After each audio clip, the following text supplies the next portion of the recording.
I think we will. I'm a big believer in tariffs. I think tariffs are the most beautiful word. I think they're beautiful. It's going to make us rich. We're subsidizing Canada to the tune of over $100 billion a year. We're subsidizing Mexico for almost $300 billion.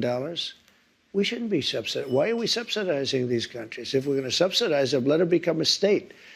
We're subsidizing Mexico, and we're subsidizing Canada, and we're subsidizing many countries all over the world. And all I want to do is I want to have a level, fast, but fair playing field. Sir, your previous tariffs during your first administration cost Americans some $80 billion. And now you have major companies from Walmart, Black & Decker, AutoZone saying that any tariffs are going to force them to drive up prices for their consumers. How do you make sure that these CEOs, that these companies don't, in fact, pass on the cost of tariffs to their consumers? They cost Americans nothing. They made a great economy for us. They also solve another problem. If we were going to have problems having to do with wars and having to do with other things, tariffs, I have stopped wars with tariffs by saying, you guys want to fight, it's great, but both of you are going to pay tariffs to the United States at 100%.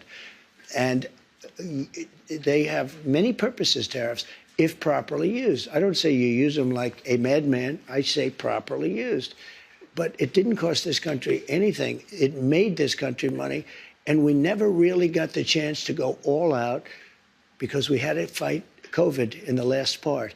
And we did it very successfully. And when I handed it over to Biden, the stock market was higher than what it was just previous to COVID coming in. It was actually higher. Tariffs are properly used, are a very powerful tool, not only economically, but also for getting other things outside of economics. Well, again, prices did go up on some goods in your first administration, washing machines, tires. Will you punish CEOs? Let me just explain to you. No. You mentioned washing machines. So you look at Whirlpool in Ohio. I got a call from Jim Jordan, one of the greats, congressman from Ohio. And he said, they're going out of business because South Korea and China are dumping washing machines into our country. And I put a 50% tariff on the washing machines coming in from China and South Korea. And Whirlpool and the companies that made washing machines, which are based in Ohio, largely based in Ohio, went through the roof.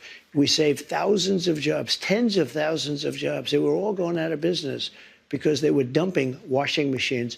And when I put the tariffs on, they became successful businesses. No, it didn't. Not only didn't it cost people, it made our country stronger and more powerful, and it kept jobs. But how do you make sure that consumers don't wind up paying more? Will you punish CEOs who try to pass the cost of tariffs on to their customers? Well, the market's going to take care of it. I mean, actually, the market takes care of it.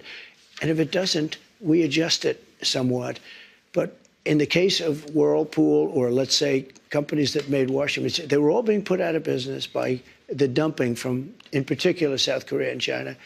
And when I put the tariffs on, very substantial tariffs, although peanuts compared to what people do to us, what countries do to us, it became a very, very powerful, successful company. Now, let's say I didn't do the tariffs. It would have gone out of business. You would have lost tens of thousands of jobs, and you don't include that in your equation. No, they make a lot of money. I'll go a step further. Tariffs are going to make our country rich. Tariffs are going to help us pay off $35 trillion in debt. Tariffs are going to make our country safe because China, as an example, doesn't want to play games with us if we're going to do tariffs on them. They don't want to play games. And we have a lot of games being played on us right now. Well, I think, and that takes me to my next